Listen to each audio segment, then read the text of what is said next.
Hello दोस्तों, स्वागत है आपका आपके अपने चैनल में जिसका नाम है English grammar with Satish sir. और मैं सतीश आपका स्वागत करता हूं। आज हम बात करेंगे has to, have to, had to, will have to और shall have to. Has to, have to, had to, will have to और शैल हैव टू का प्रयोग कब करते हैं, कैसे करते हैं। नया टॉपिक है और इजी टॉपिक है, जल्दी समझ आ जाएगा आप लोगों की। फिर सुन लीजिए, has to, had to, have to, will have to, shall have to, इसका प्रयोग हम कैसे वाक्यों में करते हैं, कब करते हैं और कैसे करते हैं। तो देखिए, बहुत इजी है। किसी भी टेंस में 3 टेंस होते हैं। पिछली वीडियो में टेंस करा चुका हूं। जो लोग इस वीडियो के माध्यम से नए जुड़े हैं वो पिछली वीडियो को देखकर टेंस कंप्लीट कर सकते हैं। किसी भी टेंस में यदि क्या प्रकट हो, बाध्यता या मजबूरी। किसी भी टेंस में बाध्यता या मजबूरी प्रकट करने के लिए हम क्या करते हैं, उस टेंस की परफेक्ट की सहायक क्रिया के साथ, जो परफेक्ट की सहायक क्रिया होती है उसके साथ टू प्लस वर्ब की फर्स्ट फॉर्म लगाते हैं। फिर से सुन लीजिए, किसी भी टेंस की मजबूरी या बाध्यता प्रकट करने के लिए उस टेंस की परफेक्ट की सहायक क्रिया के साथ टू प्लस वर्ब की फर्स्ट फॉर्म लगाते हैं। ठीक है, देखिए कुछ एग्जाम्पल लिखे हैं मैंने, आपको जल्दी समझ में आ जाएगा। पहले तो आप ये देखिए कि इन सभी एग्जाम्पल में क्या वास्तव में मजबूरी या बाध्यता प्रकट हो रही है या नहीं हो रही है। जैसे सेंटेंस है, राम को विद्यालय जाना पड़ता है। तो देखिए, जाना पड़ता है मजबूरी है। हमें रात को पढ़ना पड़ता है, ये भी मजबूरी है, और दोनों मजबूरी प्रेजेंट टेंस की है। मोहन को पत्र लिखना पड़ा, ये पास्ट टेंस की मजबूरी है। उन्हें यह कार्य करना पड़ेगा, ये फ्यूचर की आ गई। हमें गुरुजी का कहना मानना पड़ेगा, ये भी फ्यूचर की मजबूरी है। उसे वहां जाना पड़ेगा, ये भी फ्यूचर की मजबूरी है। एंड मुझे रोज नहाना पड़ता था, ये पास्ट टेंस की मजबूरी है। तो सारे के सारे सेंटेंस में क्या है, मजबूरी या बाध्यता प्रकट हो रही है। ठीक है, अब इनकी ट्रांसलेशन कैसे करें, अभी आपको बताया था। किसी भी टेंस की मजबूरी या बाध्यता प्रकट करने के लिए हम क्या करते हैं, उस टेंस में परफेक्ट की सहायक क्रिया के साथ, जो परफेक्ट टेंस की सहायक क्रिया होती है उसके साथ टू प्लस वर्ब की फर्स्ट फॉर्म लगाते हैं। अब देखिए कैसे लगाएंगे। राम को विद्यालय जाना पड़ता है, तो प्रेजेंट टेंस का है, देखिए प्रेजेंट टेंस की मजबूरी है। तो राम यहां पे क्या है, सब्जेक्ट है। अब राम सब्जेक्ट कैसा है, एक वचन। तो परफेक्ट की सहायक क्रिया के साथ टू प्लस वर्ब की फर्स्ट फॉर्म लगानी है हमें।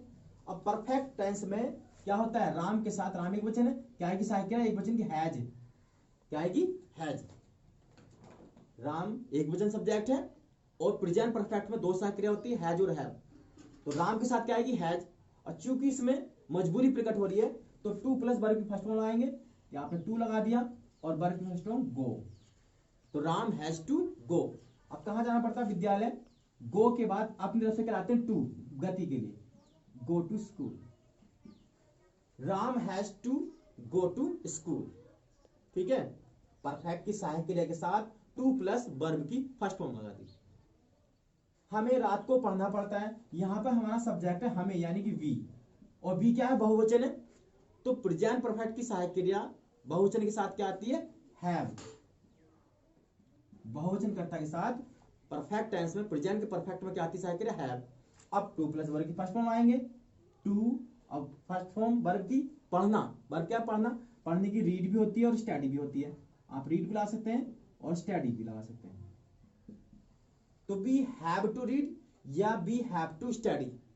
कब पढ़ना पड़ता है, रात को। रात को के लिए हम यूज करते हैं एट का, एट नाइट, एट नाइट। तो we have to read at night. Mohan को पत्र लिखना पड़ा, ये पास्ट टेंस की मजबूरी है। तो यहां पर हमारा सब्जेक्ट है मोहन। अब पास्ट टेंस में परफेक्ट में कौन सी सहायक क्रिया आती है, हैड। पास्ट टेंस की परफेक्ट में सहायक क्रिया आती है हैड, तो हैड का यूज करेंगे और फिर वही वर्ब के साथ टू लगाएंगे, टू प्लस वर्ब की फर्स्ट फॉर्म लगाएंगे। वर्ब क्या, लिखना, तो to write. Mohan had to write. अब क्या लिखना पड़ता है, क्या लिखना पड़ा, सॉरी, पत्र, a letter, a letter. Mohan had to write a letter, ये पास्ट टेंस की मजबूरी का वाक्य बन गया। उन्हें यह कार्य करना पड़ेगा, ये फ्यूचर की मजबूरी प्रकट हो रही है। और यहाँ पे सब्जेक्ट है हमारा उन्हें, तो उन्हें क्या है, प्लूरल है, बहुवचन है, तो क्या लगाएंगे इसके लिए, दे। और फ्यूचर में, फ्यूचर के परफेक्ट में दो सहायक क्रिया आती हैं, विल हैव और शैल हैव। शैल हैव का प्रयोग करते हैं हम कर्ता आई और बी के साथ, और विल हैव का प्रयोग करते हैं हम अन्य सभी कर्ताओं के साथ। तो यहाँ पे तो हमारा जो कर्ता है, जो सब्जेक्ट है वो दे है, तो इसके साथ सहायक क्रिया क्या आएगी, फ्यूचर परफेक्ट की, विल हैव, विल हैव। अब मुख्य क्रिया के साथ टू लगाएंगे, यानी टू प्लस वर्ब के फर्स्ट फॉर्म का प्रयोग करेंगे।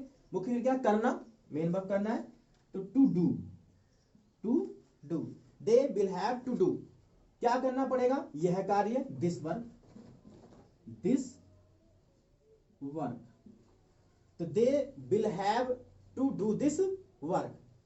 हमें गुरु जी का कहना मानना पड़ेगा, ये भी फ्यूचर टेंस की मजबूरी है, फ्यूचर टेंस है और मजबूरी प्रकट हो रही है। तो यहाँ पे हमारा सब्जेक्ट है वो है हमें, यानी कि वी, और वी के साथ आई और बी के साथ आई, बताया मैंने आपको। फ्यूचर परफेक्ट में सहायक क्रिया क्या आती है, शैल हैव, तो शैल हैव का यूज करेंगे। उसके बाद टू प्लस वर्ब की फर्स्ट फॉर्म लाएंगे, और वर्ब क्या है यहाँ पे, कहना मानना, कहना मानना, बात मानना, आज्ञा मानना, सबके अंग्रेजी क्या होती है, ओबे, तो टू ओबे लगा देंगे, टू ओबे। किसका कहना मानना पड़ेगा, गुरुजी का, द टीचर, द टीचर, तो we shall have to obey the teacher. दो सेंटेंस और देख लेते हैं, उसे वहां जाना पड़ेगा, ये भी फ्यूचर की मजबूरी है। यहाँ पे सब्जेक्ट हमारा उसे है, यानी एक वचन है, तो यह क्या लगा देंगे, ही।